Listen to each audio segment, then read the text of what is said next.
The coastal city of Puri is defined by its devotion and its density.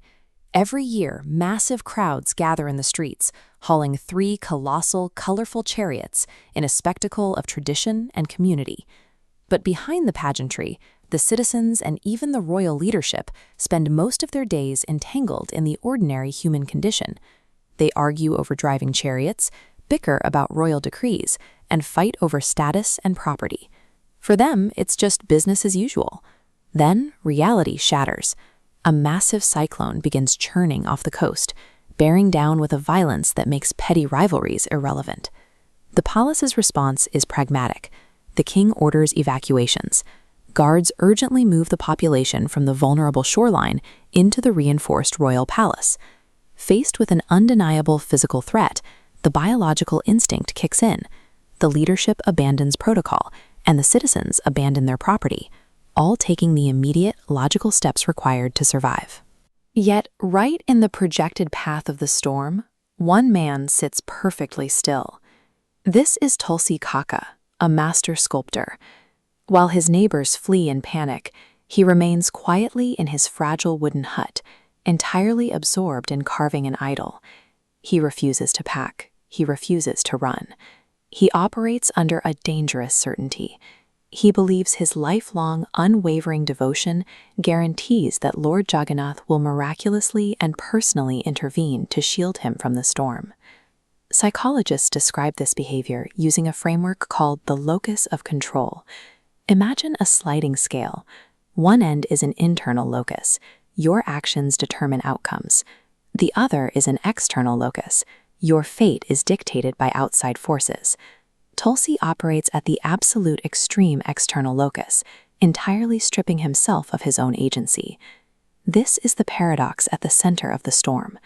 Tulsi's absolute spiritual devotion has completely neutralized his biological imperative to save his own life.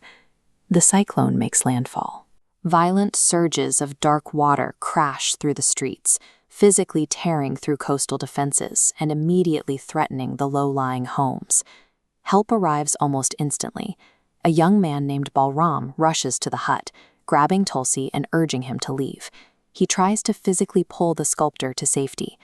Tulsi shakes him off, calmly stating that if danger comes, Jagannath himself will descend to save him. The floodwaters rise, swallowing the roads. A civilian rescue boat navigates the deep, brown currents directly to Tulsi's door. The crew begs him to climb aboard before the water reaches the roof. Again, he waves them away. Finally, with total submersion imminent, the king's own systemic rescue party arrives at the heavily flooded hut. They warn him that there is no more time. The entire village is about to go under. Tulsi issues his final refusal. He sits in the rising water, eyes closed, demanding a literal suspension of physical laws. He insists he will only leave with the Lord.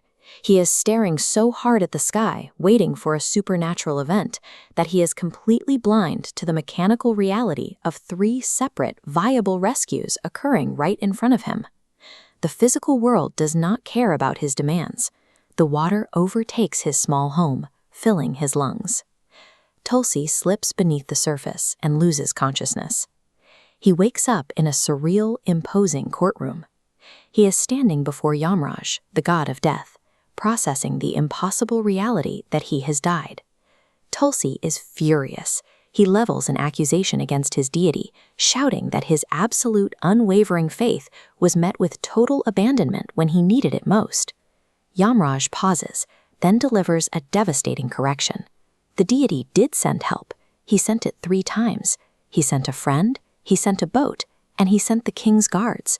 Tulsi just refused to recognize them because they looked like ordinary humans using practical tools.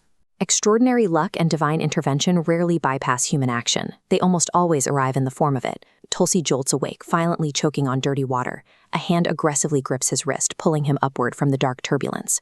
The third rescue party didn't take no for an answer. They dragged his unconscious body to safety just in time. As the storm finally passes and the waters recede, the physical toll is undeniable.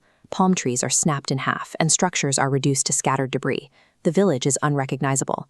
Standing in the wreckage of his home, Tulsi finally sees his unwavering faith for what it actually was, a dangerous form of passive hubris. He had expected a sign from the heavens while ignoring the human hands reaching out to save him. He is standing there, breathing, solely because he was finally forced to accept the practical, gritty, human help that he had initially dismissed. In the philosophy of Jagannath, nature is viewed as a mechanical system of balance. It operates according to physical laws, entirely indifferent to human ego or devotion. Natural disasters are not moral punishments, nor are they tests of faith designed to measure a believer's worth. They are neutral physical events, and a physical event must be met with physical resilience. The community cannot sit in the mud and wait for a magical restoration. True recovery requires them to pick up the broken timber and rebuild their homes, step by laborious step. So when the storm comes, you do not sit and wait for the heavens to open. You grab the boat. Survival demands agency. We have to actively participate in our own salvation, recognizing that the most profound miracles often look exactly like human empathy and practical action.